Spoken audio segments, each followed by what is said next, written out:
Thank you, Chairwoman Rogers, and thank you, Mr. Soto, for allowing me the opportunity to discuss my bill, H.R. 5020, the Accountability in Foreign Animal Research Act.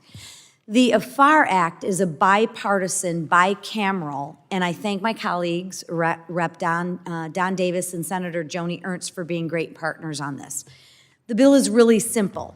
It prevents our tax dollars from funding animal research experimentation in adversarial countries, China, Russia, Iran, and North Korea, or any labs that are controlled by these countries. China has 26 labs, most with ties to CCP, that the NIH has approved to receive taxpayer funding for research in which we have no control. Prior to Russia's invasion of Ukraine, there were 4 labs approved for funding inside Russia. Let's first talk about China and the damages they pose.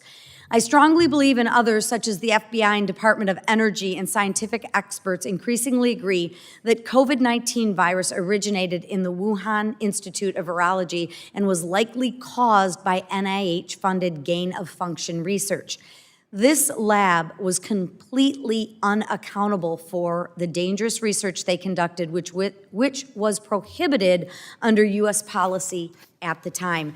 Now, regardless of whether or not you believe that this virus originated from this lab or by any other means, one thing is obvious. The Chinese have proven they should never receive 1 cent more of funding for animal research from our U.S. and our U.S. tax-paying citizens. In fact, HHS just announced it was spending federal funding to and propose the Department of the Wuhan lab.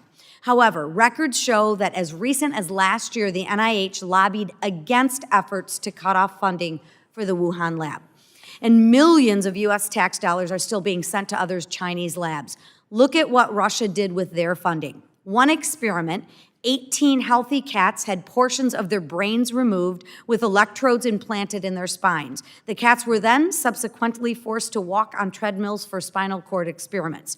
When this was revealed in the aftermath of Russia's invasion by the White Coat Waste Project, a nonpartisan watchdog organization who had worked with the Republicans and Democrats on this committee, I immediately sent a letter to President Biden demanding he take swift and decisive action to block any further U.S. tax dollars from going to Russian labs.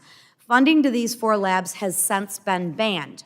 I understand that some may have concerns that banning animal experiments may put research on life-changing and life-saving medication at risk. However, this bill does not place a total ban on all animal research. There are roughly 190 other countries, including our own, that would still be eligible.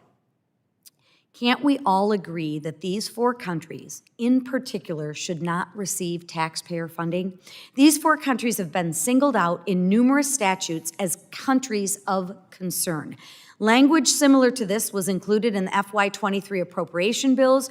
This year, language similar to AFAR was included in numerous appropriation bills passed out of committee. This shows there is bipartisan, bicameral support to take away funding to only these 4 countries. I thank the committee again for your time and allowing me to speak about the AFAR Act, and I hope that you consider this important measure. And with that, I'm happy to answer any questions, but thank you again.